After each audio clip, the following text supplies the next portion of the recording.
Banks will find a way to screw people over. I mean, you're probably not wrong, but the fact that banks can now hold people's Bitcoin is going to be a big thing for people, especially baby boomers. So, I mean, longer term here, this is kind of how I see this whole thing playing out. So that what's going to happen is like the banks are going to start holding Bitcoin. They're going to start buying Bitcoin as well. The banks, I think in like a decade from now, nobody's going to know how much cash they have on hand. It's going to be completely irrelevant. Every bank is going to be fighting to get as much Bitcoin as they can. That's it. That's going to be the only metric. And when banks are fighting to get Bitcoin on their treasury in their reserves, then not only is the price going to go up, but think about it from like somebody who has Bitcoin right now. You're going to be able to go to the bank and say, here, you can hold 1/10 of my Bitcoin, but you're going to have to pay me for it. And so you'll be able to go and deposit Bitcoin, or you'll be able to go and say, here, I need a loan. Give me some of those fake dollars. I don't want to spend my Bitcoin. Give me the best rate possible. Otherwise, I'll take my Bitcoin elsewhere. And if you think that that's a stretch, like that, not only are you going to be able to loan against your Bitcoin, you're going to get the best rate possible with the banks. Let's say that the second best collateral out there is land, and you're getting 3% loan for land. Bitcoin, you're probably going to get 0.5%. Honestly.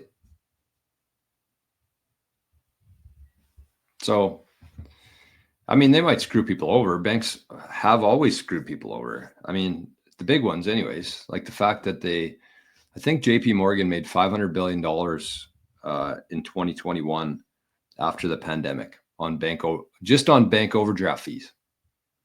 So people who didn't have enough money to pay their bills, they made $500 billion off of them. How fucking sick is that? And 500 billion, again, this is a live show. I don't have any scripts. I don't have any numbers prepared. I think it was a large amount. It might have been 10 billion. Who cares? Doesn't matter. It's a lot of money that they stole from people who don't have any money.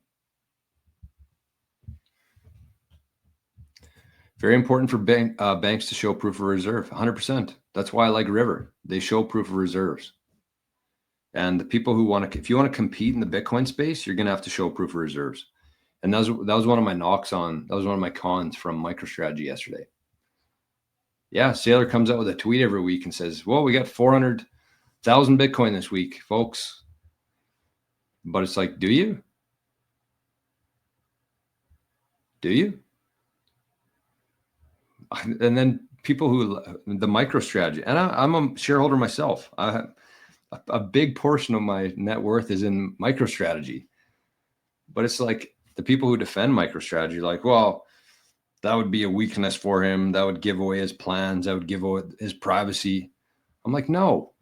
MicroStrategy's entire fucking valuation is based on them holding Bitcoin. That's it. Their software company makes like $10 a year. This is the only thing that matters, and they are refusing to show that the Bitcoin exists, that they have access, that they have the addresses to that Bitcoin. That's a problem to me. And if it's not a problem to you, you need to look in the mirror and say, what do I understand what's going on here?